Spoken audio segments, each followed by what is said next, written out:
கும்ப ராசி நண்பர்களே, ஜூலை 2025 இந்த மாதம் சாதகமான பலன்களை தரலாம். இந்த முடிவுகள் சராசரியை விட சிறந்த அளவில் இருக்கும்.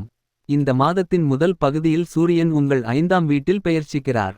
5ஆம் வீட்டில் சூரியனின் பெயர்ச்சி நல்லதாக கருதப்படாவிட்டாலும், பண்டைக்கால ஜாதகத்தில் 5ஆம் வீடு சூரியனின் சொந்த வீடாகும். எனவே இங்குள்ள சூரியன் உங்களுக்கு சராசரி நிலை முடிவுகளை தர முடியும். மாதத்தின் 2ஆம் பகுதியில் சூரியன் உங்கள் 6வது வீட்டில் பெயர்ச்சிக்கிறார். இதனால் உடலில் சிறு நோய் தொல்லைகளை உண்டாக்கலாம். செவ்வாய் பகவான் இம்மாதம் 28ஆம் தேதி வரை 7ஆம் வீட்டில் நீடிப்பதால் சாதகமான சூழ்நிலை இருக்காது. கணவன் மனைவியிடையே சிறு பிரச்சனைகளும் சிறு உடல் நிலை தொல்லைகளும் மாணவிக்கு மருத்துவச் செலவுகளும் ஏற்படும். பின்னர் செவ்வாய் 8ஆம் வீட்டிற்கு மாறுவார். இதுவும் சாதகமான சூழ்நிலை இல்லை. எனவே இந்த மாதம் செவ்வாய் கிரகத்தில் இருந்து சாதகமான பலன்களை எதிர்பார்க்கக்கூடாது. புதனின் பெயர்ச்சி இந்த மாதம் முழுவதும் 6வது வீட்டில் இருக்கும். உங்களுக்கு சாதகமான பலன்களை தரும்.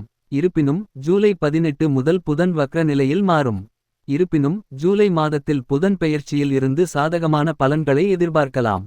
குருவின் பெயர்ச்சி 5வது வீட்டில் உள்ளது.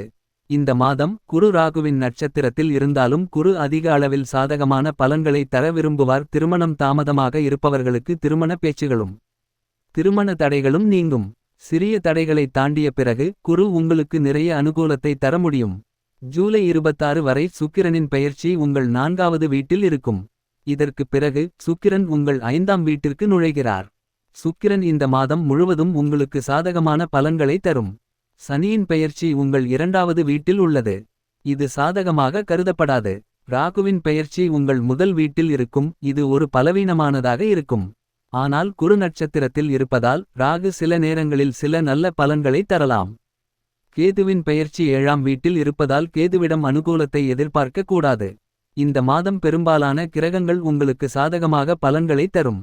ஆனால் சனி, செவ்வாய், ராகு, கேது போன்ற கிரகங்களின் நிலையை பார்த்தால் முடிவுகள் முற்றிலும் சாதகமாக இருக்காது.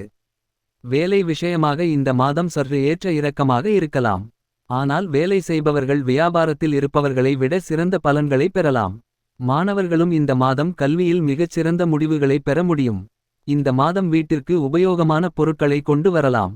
ஆடம்பர பொருட்களை வாங்குவதிலும் அல்லது பெறுவதிலும் இந்த மாதம் உங்களுக்கு உதவிகரமாக இருக்கும். இந்த மாதம் திருமண விஷயங்களில் அலட்சியம் இருக்கவே கூடாது. நிதி விஷயங்களில் நீங்கள் அதிக அளவில் சாதகமான முடிவுகளை பெற முடியும். இந்த மாதம் ஆரோக்கியத்தில் அக்கறை காட்டுவது மிகவும் முக்கியமாக இருக்கும். சனிக்கிழமை தோறும் ஹனுமான் வழிபாடு செய்வது சிறந்தது.